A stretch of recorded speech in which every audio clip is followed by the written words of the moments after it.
네, 이번 시간에는 저 유년리에서 진행했던 사건 중에서 기억에 남을 성경살이 한 편을 소개하도록 하겠습니다. 50대 후반의 남성분이 교통사고를 입으셨는데 이 차대차 사고에 있어서 교차로에서 상대 차량이 신호위에서 좀 오다가 맞은편에서 정상이 신호 유턴하는 피해 차량의 전면과 측면부분을 충격으로 인해 가지고 목 부분을 심하게 다쳤습니다. 자, 그로 인해 가지고 경수 손상, 목에 있는 신경이 손상을 입어서 사지마비가 된 케이스입니다. 자, 그런데 이 사건에 있어서 중요한 부분이 뭐냐면은 뼈가 골절은 없었습니다. 단순한 척추의 신경을 손상을 입어 가지고 거기다가 후종인대 골화증이라는 기왕병력을 갖고 있었습니다. 후종인대 골화증으로 인해 가지고 그 부분이 신경을 눌러서 마비가 왔기 때문에 그 부분에 대해서는 유압 수술을 했습니다. 그래서 이 사고가 발생하고 나서 오랜 동안 치료를 하던 피해자의 가족분이 저희 사무실을 찾아왔습니다. 이 사건이 아무래도 기왕증 기여도를 둘러싸고 여러 가지 쟁점의 요소가 크기 때문에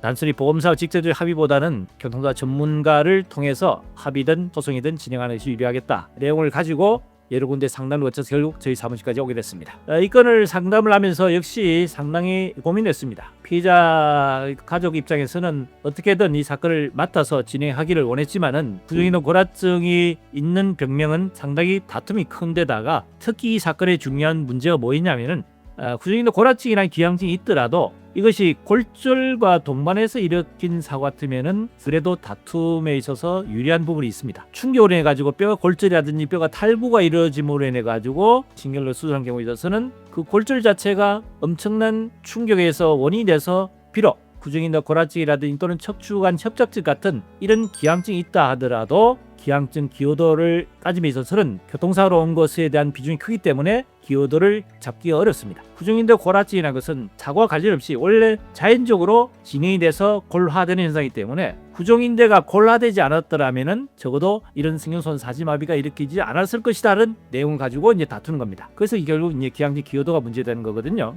그래서 이 사건도 저희들이 접하고 나서 피의자 입장에서는 꼭 좀 사건을 맡아 진행해달라고 간절히 부탁을 해서 고민하다가 결과적으로 피의자분한테 안 내렸습니다. 이 사건 어차피 다른 거에 대한 부분은 충분히 다툴 수 있지만은 기왕증 기여된 부분 분명히 문제가 생길 수 있다. 그래서 적어도 기왕증 기여도가 최고 많게는 50%까지도 고려될 수 있으니까 이 부분에 대해서 수용할 수 있겠느냐고 해서 사건을 위임해서 진행했던 겁니다. 그것이 결국 기여도에 대한 쟁점 부분이기 때문에 상당히 내부적으로 철저히 분석을 해서 잘 진행했습니다. 다행스럽게도 신체 감정에서 감정에서는 기왕증 기여도 20%만 적용을 했습니다. 굉장히 엄청나게 잘 방어를 한 거죠. 그리고 감정 장애율은 70% 장애 노동 상실률에 대우 시간은 16시간 2인까지도 대우가 필요한 이런 좋은 결과를 이끌어냈습니다. 자, 그런데 아니나 다를까 보험사 입장에서는 이 감정 결과가 정말 터무니없다 라고 해서 재감정 신청을 요청했습니다. 기왕 기여되는 부분도 그렇고 개호 시간에 대한 부분도 그렇고 이것은 선수에 너무 맞지 않으니까 이 부분 도저히 받아들일 수 없다 라고 해서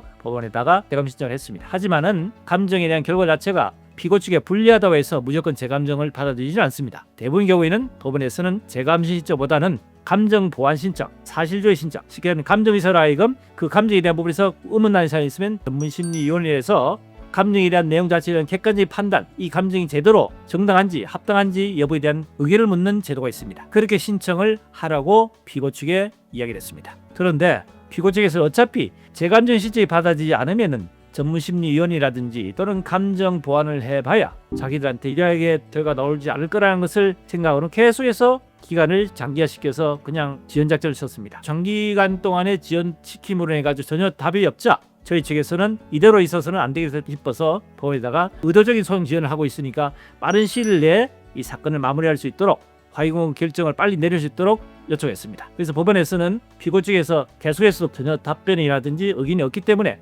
결과적으로 직권 판단해서 법원에서는 화해 공고 결정을 내렸습니다. 이 화해 결정이 저희들이 신청한 내용에 대한 걸 대부분 반영해서 좋은 결과를 이끌어냈고요.